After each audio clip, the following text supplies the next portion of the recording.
Guys, ada berita menarik nih. Mafia Singapura saat ini lagi panik nih. Bener-bener lagi panik. Karena selama ini mereka asik menikmati gurihnya devisa ekspor alam Indonesia yang nilainya tuh sekitar 130,9 miliar US dollar atau sekitar 2.127 triliun per tahun. Ingat, itu per tahunnya, bukan hanya satu kali. Tapi sekarang, keran uang mereka resmi dikunci nih oleh pemerintah melalui kebijakan ekspor satu pintu, plus aturan wajib menahan devisa ekspor minimal 1 tahun di dalam negeri. Nggak terima jalurnya dipotong, mereka mulai pakai cara kotor nih untuk menekan Indonesia. Salah satunya melalui fenomena yang lagi rame sekarang, yaitu kampanye gerakan Sell Indonesia di kalangan investor global. Istilah ini bukan sekedar kalimat biasa loh, tapi ini instruksi nyata dari para bos manajer investasi dunia untuk mengosongkan pasar saham negara kita. Tapi pernah nggak kalian mikir,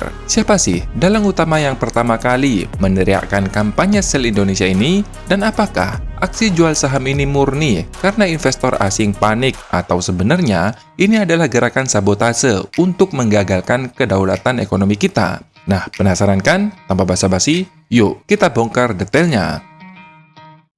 Banyak orang yang tidak sadar nih, kalau pelemahan IHSG dan sekaligus rupiah ada hubungannya dengan Singapura. Padahal, kalau kita lihat dari data, sejumlah broker besar yang terhubung dengan jaringan di Singapura memang melakukan aksi jual besar-besaran. Pemicu awalnya datang dari seorang analis asing yang bernama Josh Borburas. Ia mengeluarkan kalimat ekstrim Sell Indonesia. Ucapan ini langsung jadi berita utama di media keuangan dunia seperti Bloomberg, dan efeknya menyebar cepat nih. Sebenarnya, dana yang dikelola oleh George Borburas berbasis di Australia, tetapi eksekusi penjualan dilakukan melalui jaringan bank-bank dan sekuritas yang berkantor di Marina Bay, Singapura. Dari sana, para manajer investasi lain mengikuti komando menjual saham di Indonesia.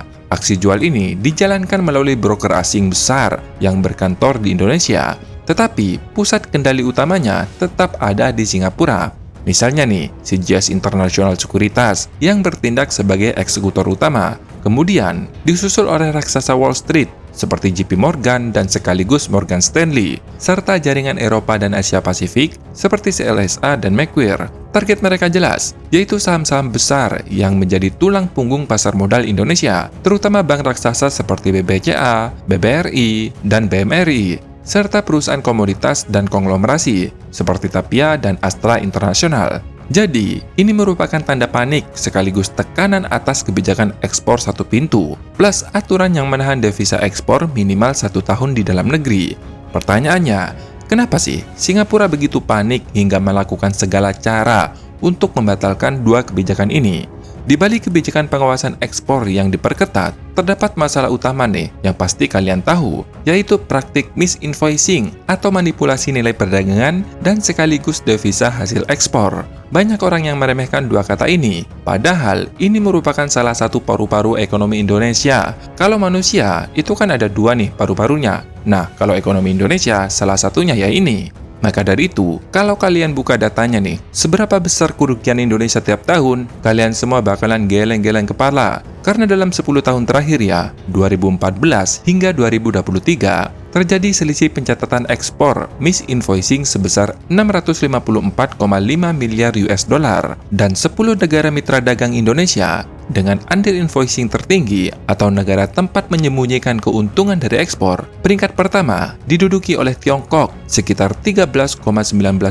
dari total under invoicing selama 10 tahun terakhir yang bernilai 401 miliar US dollar atau sekitar 6.539,3 triliun rupiah. Sedangkan Singapura di sini ada di posisi kedua nih, dengan nilai under invoicing sebesar 46,4 miliar US dollar atau sekitar 830,1 triliun rupiah. Selanjutnya, disusul oleh Amerika Serikat dengan nilai sekitar 32,7 miliar US dollar. Jadi, negara-negara ini melaporkan ke pemerintah dengan harga dan volume. Ingat ya, harga dan volumenya. Jadi korupsinya dua nih, harga dan sekaligus volumenya. Dilaporkan lebih rendah dari harga asli di pasar global, sehingga tercatat pajak jauh lebih kecil daripada semestinya. Walaupun namanya keren, under importnya dan lain-lain, tapi basically nipu. Mereka manipulasi, bisa juga transfer pricing dan lain-lain. Jadi manipulasi ya. dia kirim ke Singapura, pakai perusahaan trading, anak perusahaannya dia sendiri. Dari sini ke sana ke tujuannya dengan harga yang 2 kali lipat atau lebih. Ada yang 200% tuh, berarti 4 kali lipat. Jadi kalian bisa bayangkan sendiri nih, ekspor batu bara sebesar 3 juta ton, tapi laporannya itu cuma sekitar 1 juta ton. Belum lagi harganya yang bermasalah. Nah, sedangkan 10 negara mitra dagang Indonesia dengan over-invoicing atau sebaliknya, penggelembungan nilai atau barang impor dari luar negeri dilaporkan lebih tinggi daripada semestinya pada periode yang sama. Di posisi pertama diduduki oleh Singapura dengan nilai sekitar 24,2 miliar US dollar atau sekitar 433 triliun rupiah. Sedangkan di posisi kedua, ada Bangladesh senilai 20,2 miliar US dollar atau sekitar 361 triliun rupiah. Posisi ketiga diduduki oleh Malaysia dengan nilai kecurangan sebesar 17,2 miliar US dollar atau sekitar 308 triliun rupiah. Jadi, negara-negara ini memfasilitasi over-invoicing ke Indonesia. Biar lebih jelas nih, contohnya, importir itu misal membeli satu mesin dengan harga 1 miliar, tapi mereka ditulis dengan harga 5 miliar. Jadi ini nantinya masuk ke laporan biaya operasional. Kemudian mereka bisa bilang ke pemerintah kalau labanya itu tipis bahkan merugi. Inilah yang bikin pemerintah itu rugi pajak. Dan dari semua yang saya jabarkan, itu belum menyentuh devisa ekspor kan? Nah, bagian devisa ekspor ini bahkan jauh lebih mengerikan. Karena 47% dari seluruh total ekspor Indonesia itu dari sektor komoditas. Sisanya, 53% ekspor Indonesia dipenuhi oleh sektor industri pengolahan manufaktur murni, seperti pakaian jadi, tekstil, alas kaki, kendaraan, dan barang elektronik konsumen. Kalau dirinci nih, sektor perkebunan menyumbang sekitar 15,5%, seperti minyak sawit, karet, kakao, kopi, dan lain-lain. Sedangkan sektor pertanian, kehutanan, dan perikanan itu menyumbang sekitar 2,2%. Produknya seperti ikan, udang, rumput laut, kelapa, buah, dan lain-lain. Sedangkan sektor tambang dan pemurnian itu hampir menyumbang sekitar 30%, seperti batu bara, nikel, besi, baja olahan, gas alam, tembaga, timah, bauksit, emas, dan lain-lain. Jadi, kalau kita lihat total ekspor Indonesia sepanjang tahun 2025 saja nih, satu tahunnya, itu sebesar 282,9 miliar US dollar. Kalau 47% dari seluruh total nilai ekspor diisi oleh komoditas, artinya devisa yang seharusnya masuk ke Indonesia tiap tahun itu sekitar 132,9 miliar US dollar atau sekitar 2.377 triliun rupiah per tahun. Kalau hitungan goblok aja nih, dengan kondisi harga minyak yang tinggi seperti sekarang, kalau disuntik sebesar 132,9 miliar per tahun, rupiah seharusnya berada di kisaran 9.000 hingga 11.000 rupiah per dolar. Bukan di level 17.000 bahkan 18.000 seperti saat ini.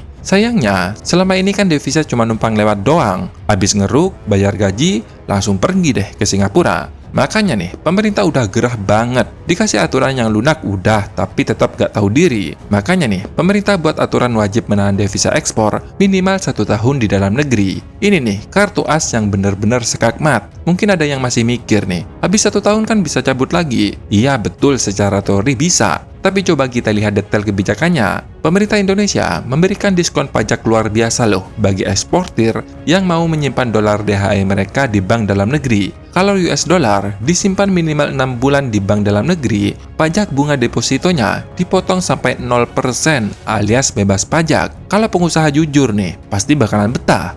Kedua, kalau ada perusahaan nih yang nekat mindahin uang ke Singapura, radar investigasi PT Danantara bakal otomatis nyala. Mereka bakal langsung dicurigai melakukan pengalihan keuntungan ilegal dan siap-siap nih, perusahaan mereka bakal diaudit pajak total sampai ke akar-akarnya. Ini nih yang paling ditakuti. Begitu ketahuan sengaja melarikan dana ke luar negeri dan perusahaan terbukti melakukan tindakan kecurangan, perusahaan itu otomatis masuk daftar hitam alias di blacklist. Izin ekspor mereka bakal langsung dicabut, nggak bisa jualan lagi nih. Apakah ini hanya keretakan kosong? Ya coba aja tuh kalau berani. Aturan tegas ini udah disahkan loh di PP nomor 8 tahun 2025 kemarin.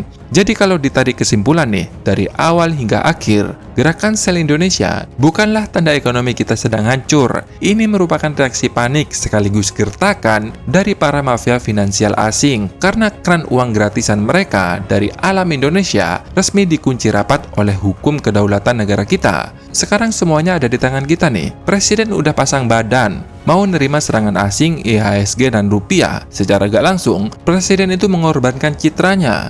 Sementara kemudian yang diharapkan nih, suntikan dana sebesar 2.377 triliun tiap tahun dari devisa ekspor bisa memperkuat rupiah kita. Atau kita malah membeli nih, dulu demi rupiah turun 17.000, tapi selamanya didikte oleh asing. Nah, gimana nih kalau menurut kalian? Silahkan tulis pendapat kalian di kolom komentar, dan kita kawal terus kedaulatan ekonomi Indonesia. Terima kasih sudah menonton, sampai jumpa di next video. Dadah!